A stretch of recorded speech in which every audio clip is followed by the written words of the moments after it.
Now I will request the distinguished guests to please proceed to the football ground in front of the academic block 1 for refreshments.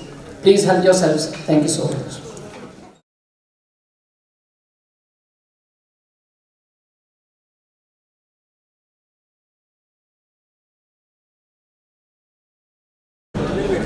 Please be seated. We are proceeding to the next keynote speaker. Our next third keynote speaker for today is Dr. Zubair Shaikh, President at Muhammad Ali Jinnah University, Karachi. Dr. Zubair is a recognized and innovative professional with over 20 years of experience as a senior administrator, academician, researcher, and IT consultant for large-scale complex business problems, particularly related to e-governance, educational planning, IT, and technical and vocational education. Dr. Zubair did his PhD and MS in computer science from New York, USA. Today, he will talk on sustainable computing and human engineering, a new dimension in computing. Ladies and gentlemen, please welcome Dr. Zubair Shaikh.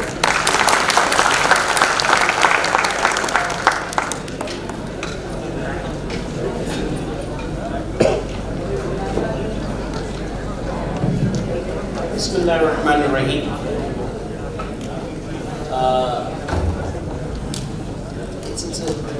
मैं हंसा तो नहीं सकूंगा, I won't be able to laugh. Probably I'll make you cry. It's a very, it's nothing, you know. I was talking to Nisar Saab earlier that 2 days from now, I'll be touching my 50th year. And it seems like things do get dawn upon you after you attain a certain age. And that's what I thought, that I should jot down what I've been doing all this time and how do I see the future of computing. I mean, the future of computing has its many manifestations and dimensions with which people can foresee and predict, etc. But I want to touch it with certain other aspects of human factors. So that's why sustainable computing and human engineering. And there's a reason why I tried to get this, because I do have the tendency to walk around, because I know there are sleeping faces all the time. So I do want to touch them as well. But nevertheless, and I want to give a tough time to that video camera person as well. He's not here, so I'll stand by until he comes. Anyway, so the topic is sustainable computing. The very word sustainable tells us that it's going to live long. It's going to be with us for some time. And what the heck is human engineering? Well, and is it human engineering or what? Well, human engineering is a new word which is coming up from social scientist perspective, and at the same time it is coming from many other people also who are talking about that how humans' life and the life of our humans is being affected by all these gadgets which are around us and the technologies, etc., which are around us. So I'm going to touch these two areas altogether. So the cameraman is here also. But anyway, so, all right, how do I move? Okay, so how computing is sustainable? So there are certain questions which come in our mind. How computing can be sustainable? Well, we see around us many things. These two boxes and the third box. Why is it that I'm seeing only the boxes? Well, because it is meant like that, or probably is it something which I am also seeing it? Yeah, here it comes. Now it comes properly. So the first thing is this, that there are various pervasiveness around us. What do I mean by pervasiveness? Something which is getting so slowly and gradually hidden from us. things which are now part of our life, we don't realize them, just like the cell phone. Cell phone has become part of our life now. So there's a lot of pervasiveness which is coming around us. And then at the same time, there are various perceptions which we do carry with us. There are perceptions related to Facebook, there are perceptions related to newer status updates of WhatsApp, there are perceptions related to computer, Musalman hai, kafir hai, there are perceptions related to many other things, many other dimensions which are coming up. Okay. माँ बाप बच्चों को किस तरीके से control करें, all those kinds of things, there are perceptions which are coming. We realize it or we don't realize it, but the data is everywhere, as was mentioned by Professor Tahar also. Data is everywhere. Data is the biggest thing which is around us is the data. Data is growing every day. There's a good data, there's a bad data. You can label it some data which is to be classified as something which you can use it for analysis purpose. Some data which you have to think and you have to label it as a garbage. But still, the data is there. We are coming to an age where we don't delete the data. The data is everywhere. So there's data, a lot of data which is around us, and that is slowly and gradually trying to govern us as well. And then pervasiveness has got its roots with the environment in which we live, which we breathe, which we walk around, the home environment, the office environment, the school, university environment, the government environment, and all these kinds of environment with their gadgets and with the things, and the biometric system, and the attendance system is there, and the camera is there. You are a good teacher, you're a bad teacher, so someone is looking at you, someone is looking at you through Skype, someone is looking at you through your privacy and all these kinds. So it's an environment, and so where our behaviors do get affected by the environment as well. These perceptions and data is something which tie up into something which we call knowledge engineering. So together they're forming the knowledge domains. Newer domains are popping up, the newer things are popping up. The newer concepts are popping up.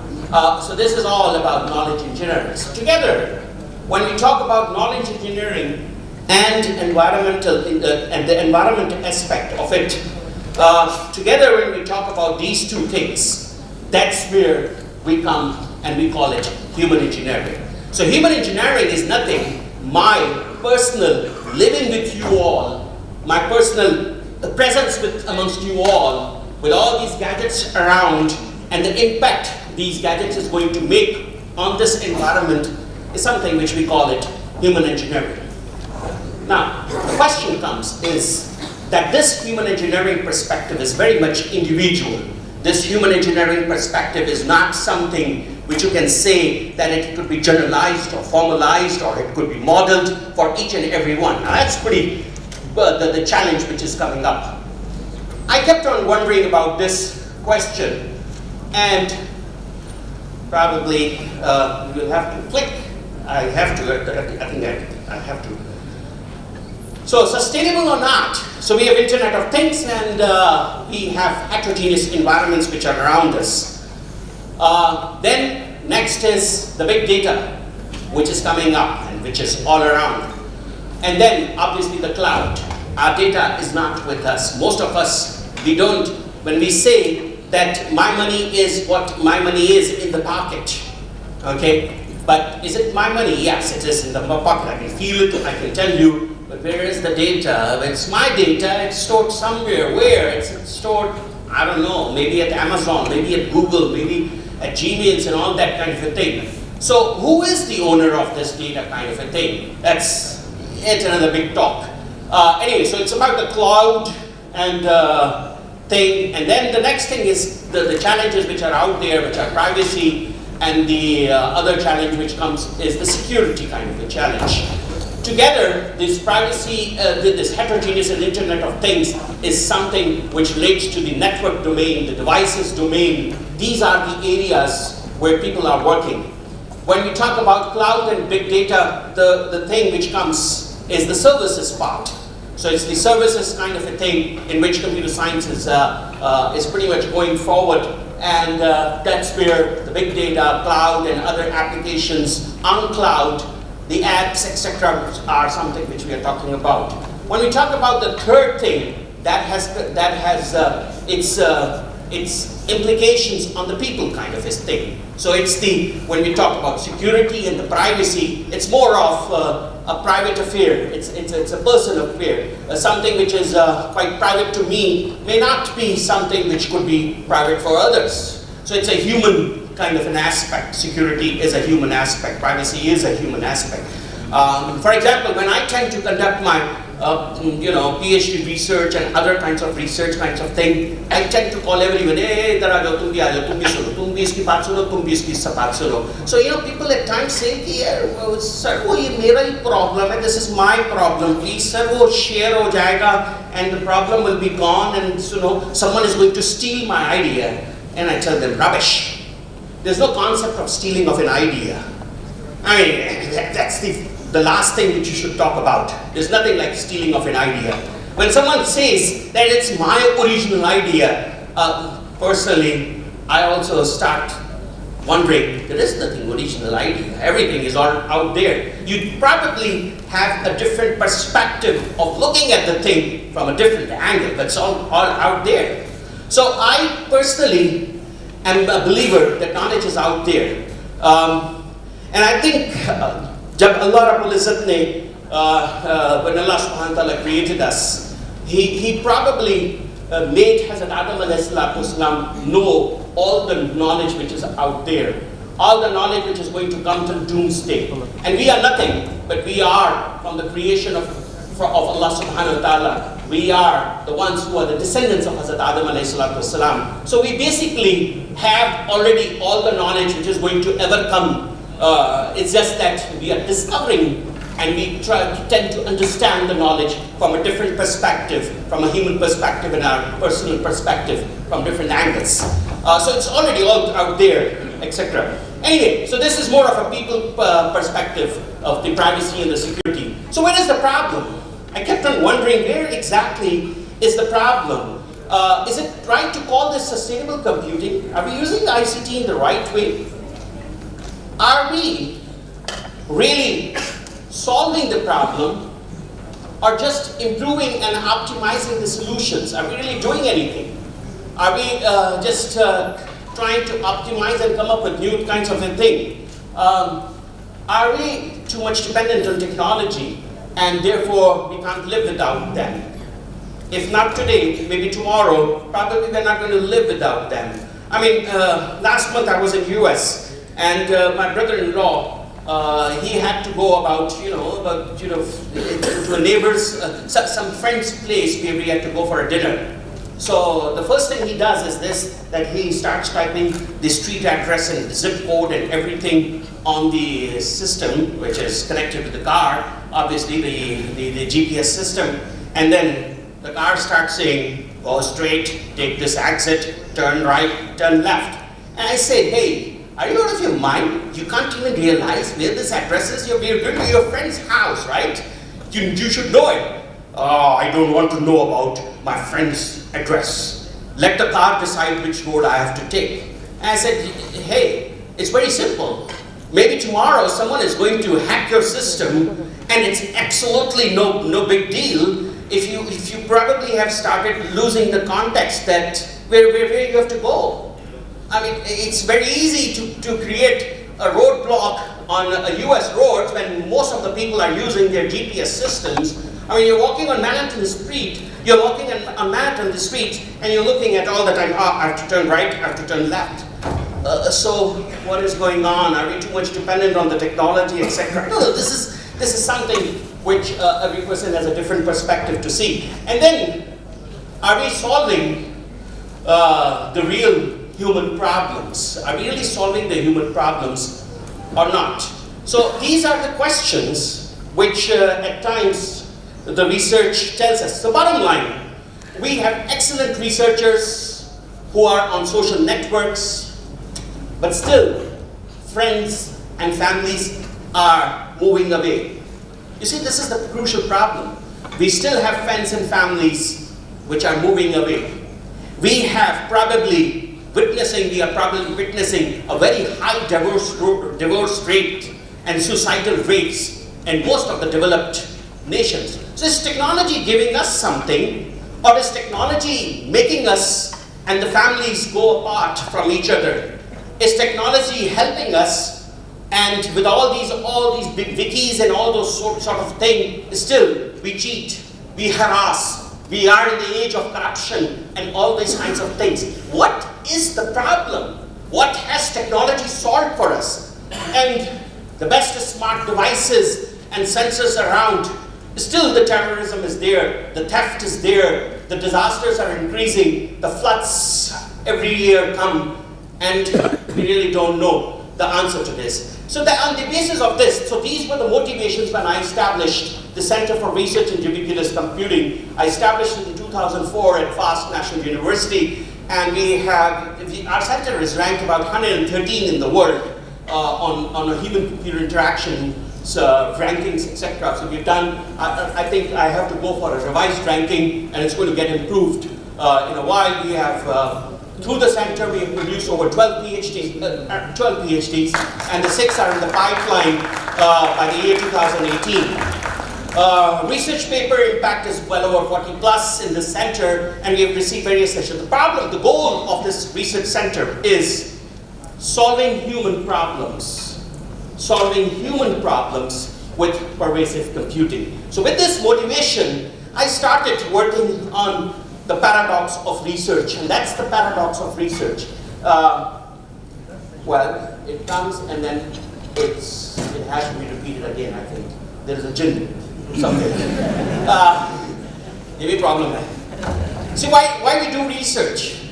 Unfortunately, we do research most of the time. Please mind na karna, and please, with all due apologies with the learned scholars and researchers over here, including myself also at times I see. Why do we do research? Well, it's because our dads and moms probably wanted us to do PhD. So you better do PhD, and that's why we ended up doing PhD, and then ended up over here as in the academy and all that kind of thing. It's all about recognition. We want to be recognized. So we write papers in journals and conferences and all these kinds of things, etc. And at times, it's a source of, in the polite words, it's the funding, but it's basically the source of money. You can make money out of this research, etc. So the next thing comes is this, that we say that it generates knowledge. Yes, it generates knowledge. Okay, PhDs are getting into the classrooms, and then those PhDs who are teach, and then it gets generation and generation of knowledge. Agreed. But then the third part is that, do we apply that in our society or not? So most of the researches, even the research papers which are going to be presented over here, we will see that we don't really apply them in society. And then, not only in society we apply them, we can't really integrate them into the societal change. We don't see the impact in the societal change. Obviously, the exceptions are some of the researches which certain other people are doing in advanced countries, etc. But the problem, particularly in Pakistan, the problem with us is this, that we can't see the impact of our research as a part of the change in society.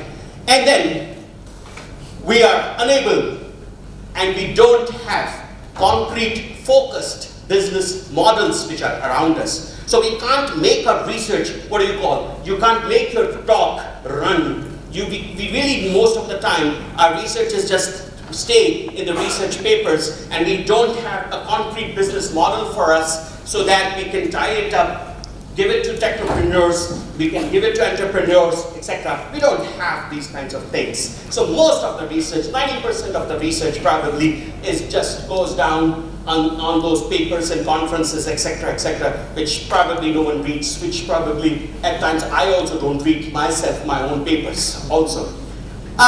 So we did many researches. So my initial days of researches were can we have a blood pressure? Can we connect it with ultrasound machines or ECG machines or stethoscopes, etc.? We did. We experimented, many PS projects, many kinds of things, etc. came, we did, we were able to do it. It's easy, that's kind of the things which you do. This is another project which I did. That's a project in which, very simple project, in which what we did was, we had those tapes, जो नीटो की tapes होती है जो cricket के ball पे लगाते हैं हम लोग. So I had different kinds of tapes. attached, and we had a camera, in fact, and that camera looked at the red tape and the blue tape and the green tape, and that way we got the wireframe model of a human body. There's a file system, BioVision hierarchical file system, which is a 32-bit architecture, a 32-bit stream, and in that 32-bit stream, you could have the human body movements, etc. We did that, we experimented that, and we even tried that. यहाँ पर action तो मैं कर रहा हूँ, लेकिन मेरी तस्वीर की जगह जो है, there is a wireframe comes, and on the other hand, maybe मैं जो है इसकी जगह पे किसी हसीना को लगा दूँ, दोशीज़ा को, वो लग जाए और वो लग रहा है कि वो यूँ डांस कर रही है, लेकिन basically वो मेरा wireframe पे उसका मैंने morph कर दिया. We experimented that, we were successful. The bottom line was that can we apply it onto the medical side, movements of the limbs, etc., and all that kind of a thing, etc. We have it through it in the labs. We couldn't transform that into the society. Then my wife is a dental surgeon, so I experimented and developed this kind of a small gadget for her so that she can probably replace that with the x-rays, etc., and maybe she can get these kinds of things, etc. Still was not satisfied. We did these researches, couldn't make a societal change. And then I said, let me go beyond that. So we started this project, eBasta project, on education. And this eBasta project, education, simple, very simple kind of a thing. So we had this Buland जो है वो van, and then we scanned the curriculum 5 syllabus, and we prepared the rundown version of a tablet, on a tablet, उस पे जो है हमने we installed that.